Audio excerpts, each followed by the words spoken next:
नमस्कार दोस्तों, मैं चेतन एक बार फिर से स्वागत करता हूं आप सभी का विनायक क्लासेस जीटवाना के यूट्यूब चैनल पर। जैसा कि रसायन विज्ञान से संबंधित अध्ययन कर रहे थे हम जनरल सामान्य विज्ञान में, लेते हैं हम अपना नया टॉपिक आज का, और वो है धातु यानी मेटल। धातु क्या होती है? सबसे पहले यदि परिभाषा की हम बात करेंगे तो साधारण सी परिभाषा है कि जो इलेक्ट्रॉन त्याग कर धन आयन बनाने की प्रवृत्ति, ठीक है, ऐसे तत्व या पदार्थ जो इलेक्ट्रॉन त्याग कर धन आयन बनाने की प्रवृत्ति रखते हैं वो क्या कहलाते हैं? धातु कहलाते हैं। ठीक है, ये तो हो गए धातुओं के बारे में परिभाषा कि धातु कहलाते हैं। ठीक है ना। दूसरी बात करें इनके भौतिक गुणों की,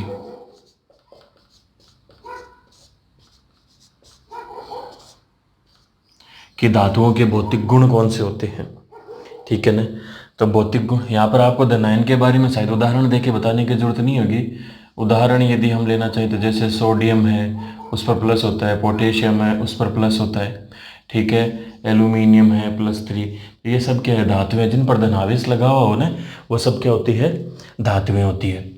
भौतिक गुणों की यदि हम बात करें सबसे पहले, तो सबसे पहला भौतिक गुण होता है आघात वर्धनीयता, मेलिएबिलिटी।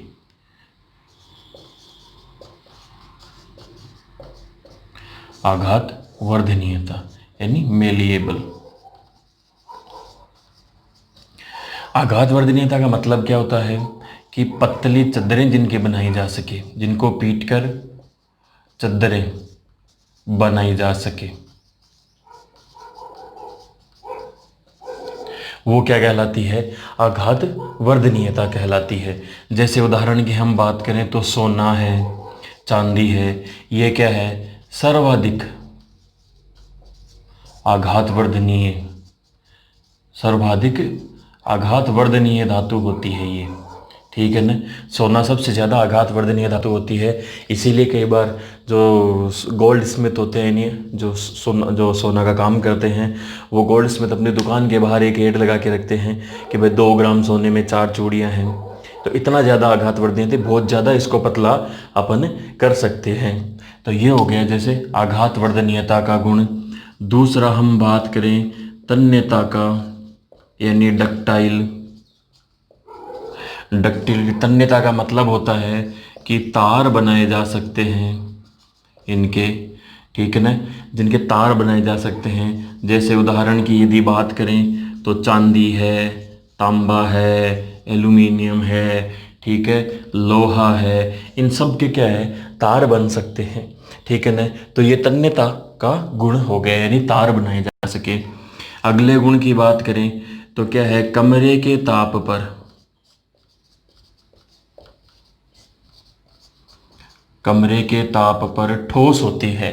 ठीक है ना। कमरे के ताप पर ठोस अवस्था में, लेकिन अपवाद है एक, प्रश्न यहीं से बनता है। ठीक है ना। इन अपवादों पर ही प्रश्न बनता है। अपवाद क्या है? पारा कह दो या मरकरी या Hg। ठीक है ना। ये किस अवस्था के अंदर रहती है? कमरे के ताप पर द्रव अवस्था के अंदर रहती है। ठीक है ना। नेक्स्ट नंबर 4 की हम बात करें तो ध्वनि का गुण होता है।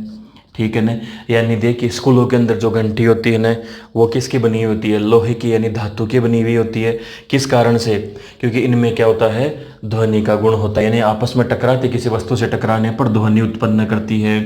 ठीक है ना। अगला यदि बात करें तो विद्युत की सुचालक होती है, और सर्वोत्तम चालक जो चांदी, ठीक है ना, ये क्या होती है? सर्वोत्तम चालक विद्युत की, लेकिन महंगी होती है वो। ठीक है ना। इसीलिए क्या घरों में बिजली के तार चांदी के नहीं लगाए जाते, अन्यथा तो क्या है कि सर्वोत्तम चालक होती है चांदी। ठीक है ना। विद्युत की क्या होती है? सुचालक होती है, कठोर होती है, ध्वनि का गुण होता है। ठीक है ना। और चमक होती है इनमें, धात्विक चमक। ठीक है ना। और गलनांक, व क्वथनांक यानी बॉइलिंग पॉइंट और मेल्टिंग पॉइंट, ठीक है ना, गलनांक और क्वथनांक क्या होते हैं, उच्च होते हैं। अपवाद है इसका भी, वो क्या है, सोडियम और पोटेशियम धातु, इनके क्या होते हैं, निम्न होते हैं, सोडियम है पोटेशियम है इन धातुओं के, ठीक है ना। नेक्स्ट गुणों की यदि हम बात करें, और ये रेज कर रहा हूँ मैं, साथ साथ में आप लिख रहे होंगे। नेक्स्ट जो है वो यदि हम बात करें तो साधारणतः जो धातुएं होती है वह क्या होती है, कठोर होती है। लेकिन अपवाद की बात करें तो है सोडियम और पोटेशियम, ये धातुएं कैसी होती है, मुलायम होती है, ठीक है ना। अपवाद ध्यान रखिएगा, यहाँ पर गलनांक और क्वथनांक है, यहाँ पर सूचालक में मैंने बता दिया है, कमरे के ठोस अवस्था पर ये अपवाद लिखवाया है आपको, तो ये अपवाद ध्यान रखिएगा आप लोग, ठीक है ना। कठोरता का गुण होता है धातुओं के अंदर, लेकिन अपवाद है सोडियम और पोटेशियम जो होती है ये मुलायम धातुएं होती है, ठीक है ना। और एक कि घनत्व जो होता है वो उच्च होता है, इसके अंदर भी अपवाद है। अपवाद कौन से हैं, वही सोडियम और पोटेशियम धातु जो है इनका घनत्व क्या होता है, मुलायम होने के कारण मृदु धातुएं होती है, इसलिए कम होता है, ठीक है ना। ये हो गया अपवाद। तो ये सारे के सारे क्या है, धातुओं के भौतिक गुण हो गए, ठीक है। अब हम बात करते हैं धातुओं के रासायनिक गुणों की। धातुओं के रासायनिक गुण, ठीक है ना।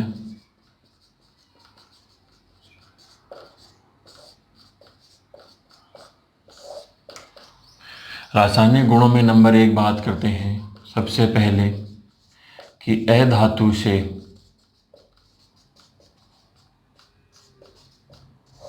अधातुओं से अभिक्रिया करके, ठीक है ना, विभिन्न यौगिकों का निर्माण करती है।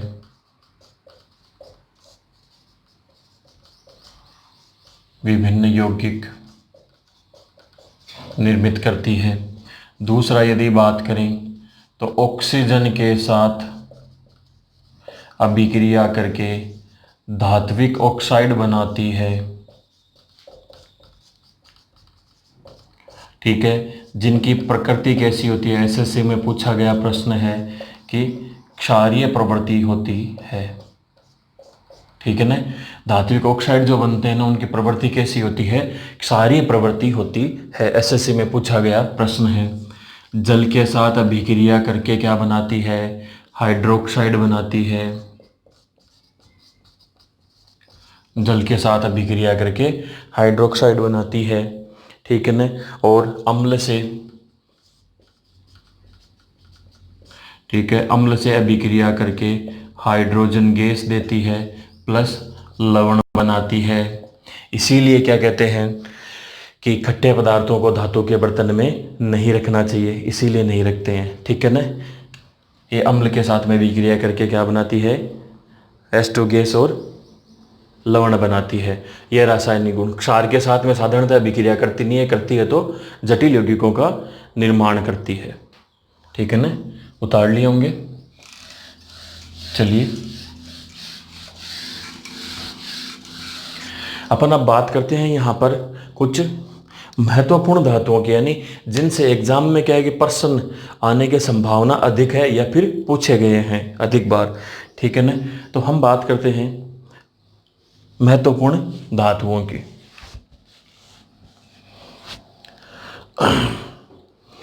महत्वपूर्ण धातुओं के अंदर सबसे पहले अपन धातु लेते हैं सोडियम, Na, ठीक है ना। सोडियम धातु के बारे में अपन सबसे पहले बात करते हैं, ठीक है। सबसे पहले इसकी बात करें तो ये क्षार धातु होती है, ठीक है, सफ़ेद, चमकदार, मुलायम, ठीक है ना। क्षार धातु होती है, सफ़ेद, चमकदार व मुलायम धातु होती है, ठीक है ना। दूसरी कि जल वाष्प, ठीक है ना, यानी H2O प्लस O2। वायु की उपस्थिति में नमी कह सकते हो जल वाष्प के साथ अभिक्रिया करके विस्फोट के साथ जलती है भाई, ठीक है ना, विस्फोट के साथ जलती है, ठीक है ना। अकेले पानी से अभिक्रिया नहीं करेगी, अकेले वायु से नहीं करेगी, जल वाष्प नमी से अभिक्रिया की, ठीक है। इसीलिए प्रश्न जो आया आपके आया हुआ है अदर स्टेट और गवर्नमेंट एग्जाम में कि केरोसिन या मिट्टी के तेल में रखी जाने वाली धातु कौन सी है, तो वो है सोडियम। चाकू से काटी जा सकने वाली धातु मुलायम होती है, काट सकते हो। घनत्व किसका कम है, इसका कम है, ठीक है ना। ये सब बातें नरम होती है, तो ये केरोसिन में रखते हैं इसको, क्योंकि ये अभिक्रिया कर लेती है, इसलिए इसे जलवाष्प के साथ रिएक्शन होने के कारण विस्फोट देती है, इसलिए इसको किस में रखते हैं, केरोसिन या मिट्टी के तेल में डुबोकर रखते हैं। एक अलग है, इसका अगला है कि क्लोरीन के साथ यह अभिक्रिया करके क्या बनाती है, एक लवण जो कि अत्यंत ही उपयोगी है, जिसे हम NaCl या साधारण नमक की संज्ञा देते हैं। यह एक लवण बनाती है क्लोरीन के साथ अभिक्रिया करके, महत्वपूर्ण साधारण नमक या NaCl सोडियम क्लोराइड बनाती है, ठीक है ना। बाकी इसके उपयोग की हम बात करें तो प्रबल अपचायक के रूप में,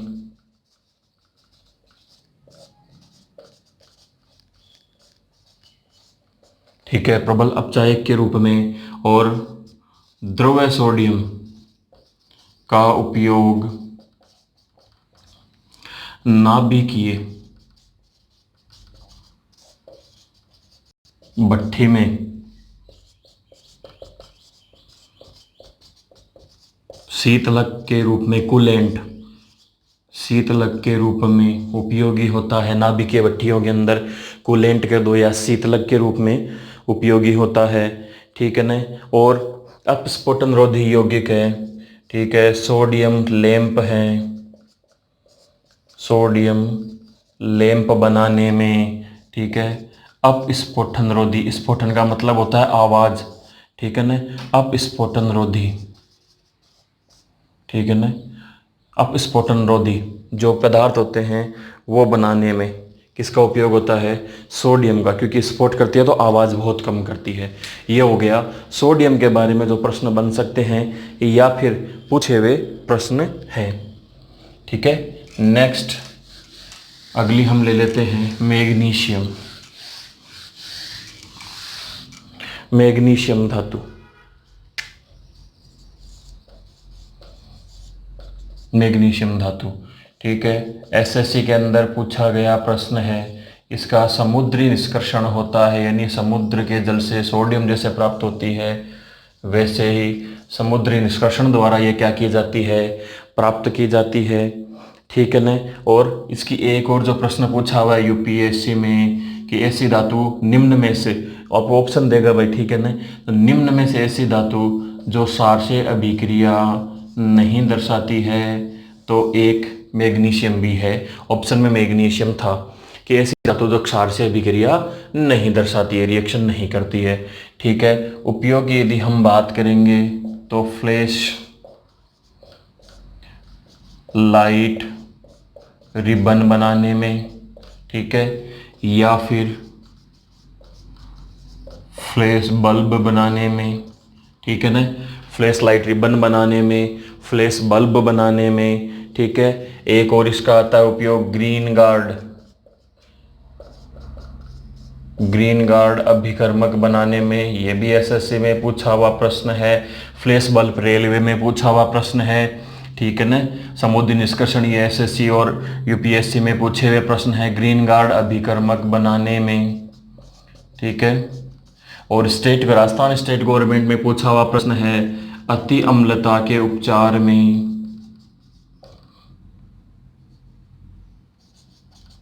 अति अम्लता के उपचार में, ठीक है ना, क्योंकि इसका यौगिक होता है एक मैग्नीशियम हाइड्रोक्साइड, जिसको बोलते हैं ना, तो वो बनता है दूध का, ठीक है ना, दूध जैसा लगता है इसका पदार्थ, ठीक है ना, मिल्क ऑफ मैग्नीशिया बोलते हैं जिसको। जितने भी आती ना आपकी डाइजीन है या फिर और जो भी आती है जेल्यूसिल है, ये जितने भी एंटासिड आती है ना, अति अम्लता कह दो या एंटासिड कह दो, ठीक है। एंटासिड के अंदर ये सब के सब क्या आते हैं, जैसे मिल्क ऑफ मैग्नीशिया, ये काम में लिया जाता है भाई, ठीक है ना। मैग्नीशियम का दूध काम में लिया जाता है अति अम्लता के उपचार में। और एक चीज़ और इसकी आपको प्रश्न आया हुआ है, ये भी स्टेट गवर्नमेंट में आया हुआ है कि पादप की पत्तियों का हरा रंग, ठीक है ना, वो भी किस धातु के कारण होता है, मैग्नीशियम धातु की उपस्थिति के कारण। वैसे मानव शरीर के अंदर यदि इसकी बात करेंगे ना, तो मैग्नीशियम की जो उपस्थिति होती है ना, वो बहुत कम होती है, लगभग 20 से 25 मिलीग्राम के आसपास होती है। लेकिन ऐसे प्रश्न कोई पूछते नहीं है, ये डॉक्टरी भाषा के लिए है, PMT वगैरह में और में नीट में उनके अंदर कई बार पुटअप हो जाते हैं, ठीक है। नेक्स्ट धातु हम अपने ले लेते हैं, वो है कैल्शियम, नंबर 3, ठीक है। ये भी क्या होती है, क्षार धातु होती है, ठीक है। सफ़ेद चमकदार होती है, सफ़ेद होती है, चमकदार होती है, ठीक है ना, ये धातुएं कैल्शियम। और कैल्शियम का उपयोग यदि हम बात करेंगे तो क्या हो जाएगा, धातुओं के निष्कर्षण में, धातुओं के निष्कर्षण में, ठीक है। इसके अलावा कांच, सीमेंट, पोट्री बनाने में, ठीक है ना। और इसका एक यौगिक होता है भाई, जिसका प्रश्न कैल्शियम ऑक्साइड CaO, ठीक है ना, इसका यौगिक होता है कैल्शियम ऑक्साइड CaO, जिसका उपयोग किसके अंदर होता है, प्रतिरोधी या रोगाणुनाशी के रूप में,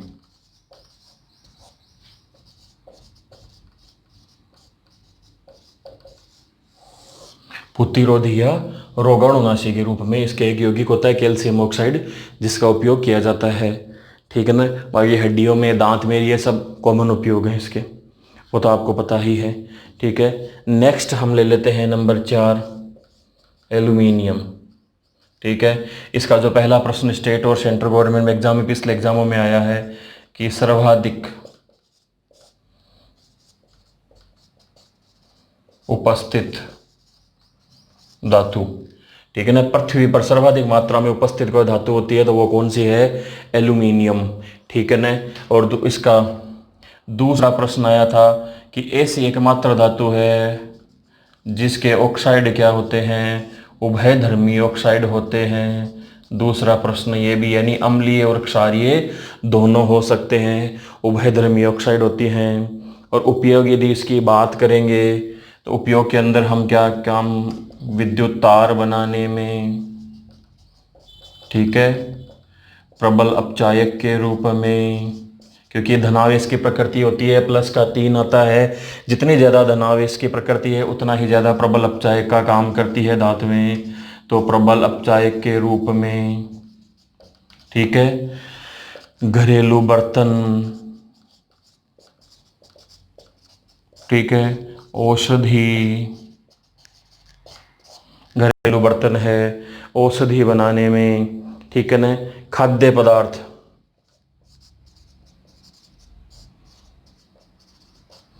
खाद्य पदार्थ की पतली पन्नी, एल्यूमिनियम फॉइल पेपर आता है ना, खाद्य पदार्थ लपेटने की पतली पन्नी बनाने में आता है उपयोग में, ठीक है ना। ये सब क्या हो गए, एल्यूमिनियम के उपयोग। लेकिन जो इम्पोर्टेंट प्रश्न है ये 2 हैं, सर्वाधिक उपस्थित धातु है पृथ्वी पर और उभयधर्मी ऑक्साइड, यानी अम्लीय और क्षारीय। उभयधर्मी ऑक्साइड का मतलब ये हो गया कि अम्लीय और क्षारीय दोनों प्रकार के ऑक्साइड ये बनाती है।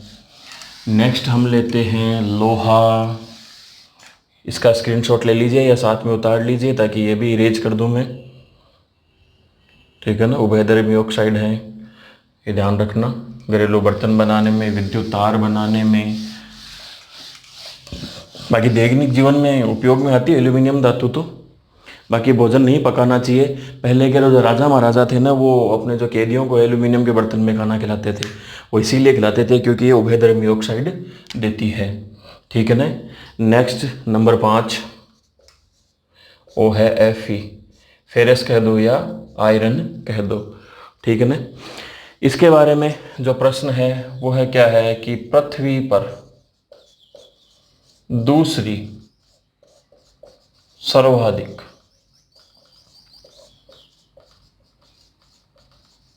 उपलब्ध जो धातु है वो कौन सी है? एल्यूमिनियम के बाद में आयरन कह दो या फेरस कह दो। ठीक है ना।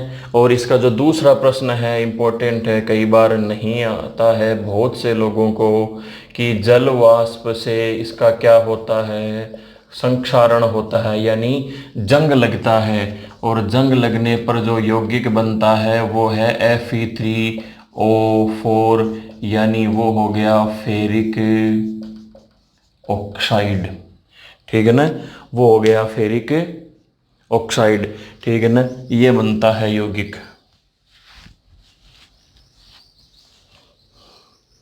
जल वाष्प से अभिक्रिया होने पर, ठीक है ना, फेरिक ऑक्साइड बनता है। अगला इसके बारे में कोई पॉइंट? ठीक है ना। तो इसके 3 प्रकार होते हैं। नंबर 1 ढलवा लोहा, ठीक है। नंबर बी पिटवा लोहा, और नंबर सी इस्पात या स्टील।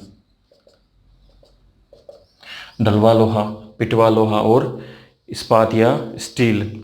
ठीक है ना। ढलवा लोहा जो है उसके अंदर 92 से 94% तक तो होता है Fe, शेष होता है कार्बन। ठीक है। और इसके अंदर होता है 98 से 99% तक Fe, यानी ये माना जाता है पिटवा लोहा। यहाँ से प्रश्न निकल गया है भाई, लोहे का सबसे शुद्ध रूप, जिसकी क्या हो सकती है? वेल्डिंग हो सकती है। ठीक है ना। ये वेल्डिंग हो सकती है। ये तो होता है कठोर और भंगूर, इसकी वेल्डिंग नहीं हो सकती है। ठीक है। और इस्पात जो है, इस्पात के अंदर भी क्या है 97 से 98% तक क्या होता है? Fe होता है। लेकिन इसमें और अशुद्धियाँ मिलाकर इसको मुलायम भी बना सकते हो, स्टील को, और भी बना सकते हो। ठीक है ना। यानी कार्बन की जितनी मात्रा आप बढ़ाते जाओगे उसकी कठोरता क्या होती जाएगी? बढ़ती जाएगी। तो ये हो गया लोहे के बारे में। जो मुख्य प्रश्न ये ध्यान रखना, यहाँ पर संक्षारण होता है तो फेरिक ऑक्साइड बनता है। पृथ्वी पर दूसरी सर्वाधिक मात्रा में पाई जाने वाली धातु होती है। ठीक है ना। नेक्स्ट हम बात करते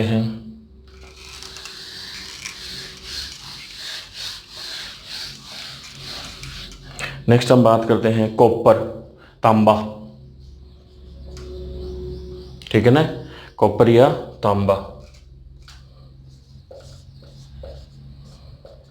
ठीक है। तांबा, तांबा धातु। ठीक है। प्रकृति के अंदर सबसे पहले तो इसका जो प्रश्न है वो एसएससी यूपीएससी में, स्टेट गवर्नमेंट में तो नहीं देखा अभी तक, लेकिन ये है प्रश्न इसका कि मानव द्वारा सर्वप्रथम खोजी व उपयोग में ली गई धातु। ठीक है ना। इंपॉर्टेंट है भाई। मानव द्वारा सर्वप्रथम खोजी व उपयोग में ली गई धातु कौन सी है? वो है कॉपर या तांबा। ठीक है ना। और दूसरा इसका जो है वह ये है कि विद्युत व ऊष्मा की उत्तम चालक होती है। इसीलिए अपने कोई भी वायर जो बनते हैं ना, वो किसके बनते हैं? Copper wire. ठीक है ना। विद्युत और ऊष्मा क्या होती है? उत्तम चालक होती है। इसीलिए क्या है, उपयोग क्या करेंगे इसका? विद्युत उपकरण बनाने में, ठीक है, विद्युत तार बनाने में, ठीक है, और घरेलू बर्तन बनाने में, ठीक है, विद्युत लेपन में, ठीक है, मुद्रण में। ये इसके क्या हैं? विभिन्न उपयोग हैं। विद्युत तार, विद्युत उपकरण, घरेलू बर्तन है, विद्युत लेपन है। ठीक ठीक है ना। मिश्र धातुएं लिख दो, औषधि में लिख दो, औषधि है, मिश्र धातुएं हैं, ठीक है ना।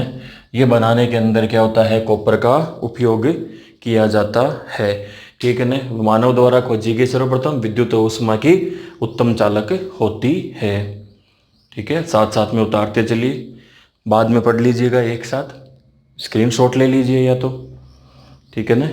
नेक्स्ट हम जो बात करते हैं वो है जिंक, जस्ता, ठीक है ना। जिंक या जस्ता, जिंक या जस्ता, ठीक है। जस्ता धातु या जिंक धातु जो है ना, इसका उपयोग, सबसे बड़ा उपयोग और सबसे बड़ा प्रश्न इसका आता है कि धातुओं को, विभिन्न धातुओं को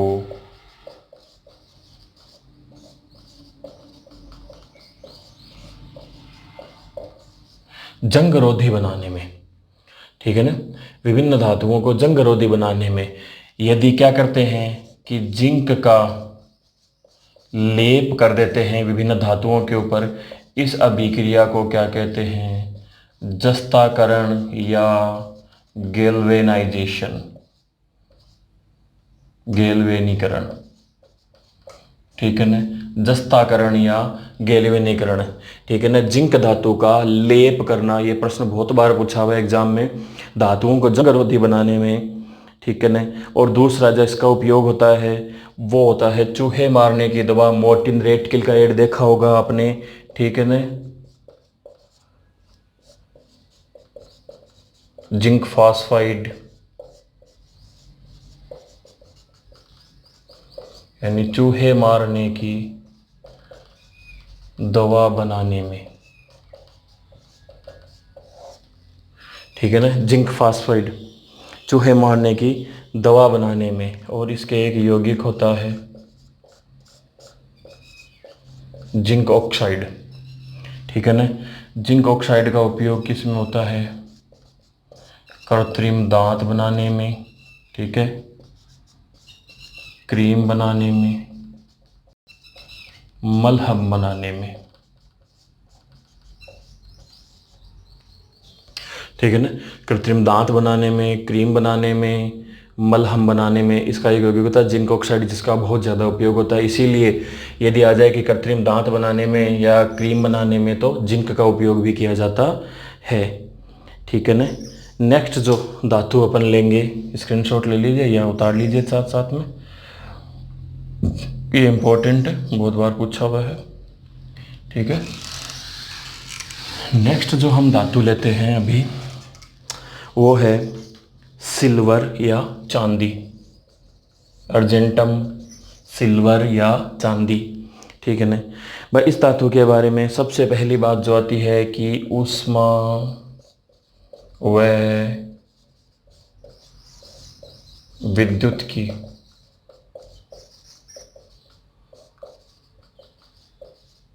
सर्वोत्तम चालक, ठीक है ना।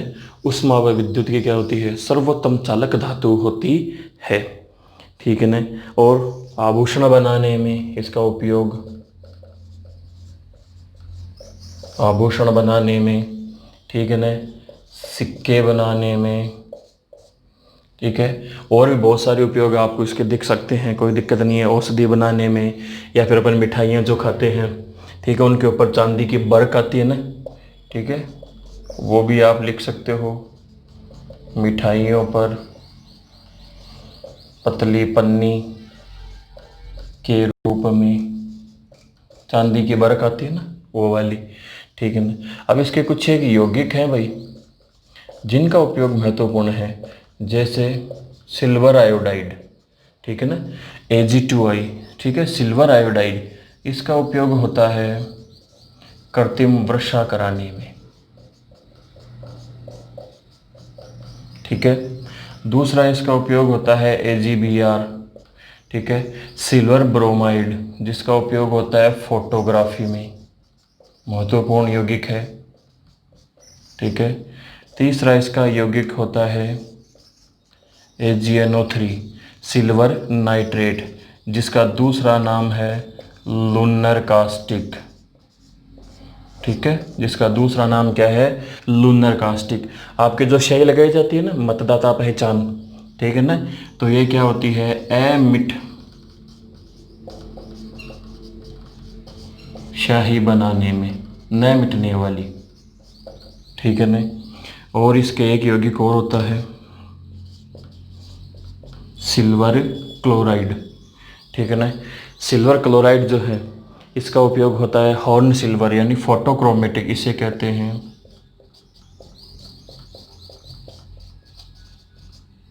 Horn silver.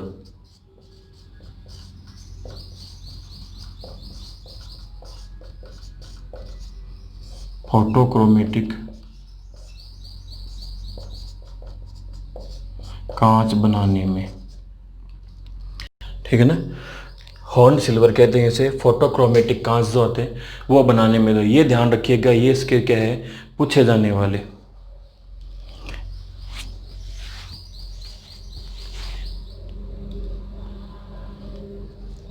ये ध्यान रखिएगा, उष्मा विद्युत के सर्वोत्तम चालक है। आप इसके उपयोग के बारे में कोई दिक्कत नहीं है, लेकिन इसके जो यौगिक हैं इनसे क्या है, प्रश्न खूब बार बनते हैं, ठीक है ना।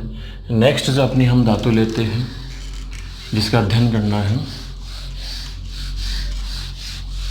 वो है सोना, ओरम, ठीक है, गोल्ड या ओरम या सोना, एयू, ठीक है ना।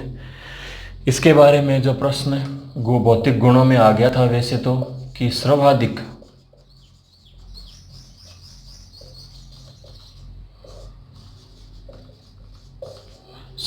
आघात वर्धनीय धातु होती है, ठीक है ना, सोना।